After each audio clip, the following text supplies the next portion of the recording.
Okay. Hi Prado, congratulations. Isa ka sa Hakot Award tonight. Ang dami mong nakuhang award. So, isa dun sa award mo yung fitness, about fitness. So, ngayong nag-join ka dito, ano yung mga preparation na ginagawa mo when it comes to building or maintaining your body? Number one po is yung pagkain po ng mga masustansyong pagkain like protein, fiber, carbs, and also yung pag-workout po everyday. Nung una kang nag-join dito, parang kabang-kaba ka. Ngayong patapos na yung competition, kinakabahan ka pa rin ba? Ngayon po hindi naman po gaano since na-expose na rin po sa mga media and nag-boost na rin din po yung confidence ko.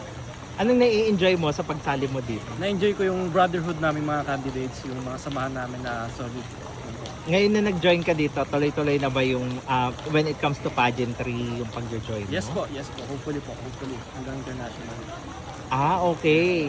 And ano yung, kumbaga, yung mga light lang na mga side, ano yung mga bloopers or mga funny moments mo joining ito? Meron ka bang mga parang unforgettable na funny moments? Mga unforgettable. Parang light lang. Funny moment. Siguro, madalas ako makaiwan ng mga gamit. So, nangihiram ako, nangangarak, gano'n. Hindi ko lang kung saan nakahanap. Pero hindi naman nawawala. Hindi daw po, naiiwan ako lang po sa bahay. Hindi nakakalimutan ko lang po kuhanin. And doon sa mga segment, kumbaga meron doon question and answer, formal wear, swimwear. Alin doon yung pinaka na-enjoy mo?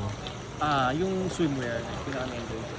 Dahil? Kasi, kasi pinaghirapan ko yung katawan ko eh. So, parang ready rin ako na ipakita sa mga audience ko. So, ibig sabihin, may mga abs ba na sa gabing yon sa August 2? Meron naman po ang abangan.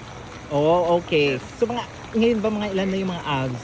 Ngayon, 4 pa lang eh. Pero pag konting diet, Meron bang sample? Meron sample. Para sa mga audience natin. Okay, ayan guys.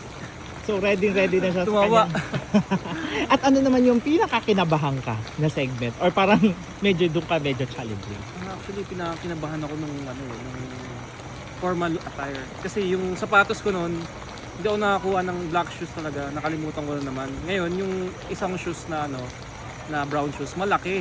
Ngayon, pag naglalakad ako, naiiwan. So, kinakabahan ako, baka mamaya pangit yung lakad ko, gano'n. Alright, sige. So, invite na lang your supporters. Ano yung palang aabangan nila sa'yo sa August 2? For sure, maraming manonood dyan, yung mga fans, family members mo. Invite them to support you. Abangan niyo po sa August 2, Palacio de Manila, ang Mr. Philippines 2026. Maraming pasabog. Lahat kami mga candidates.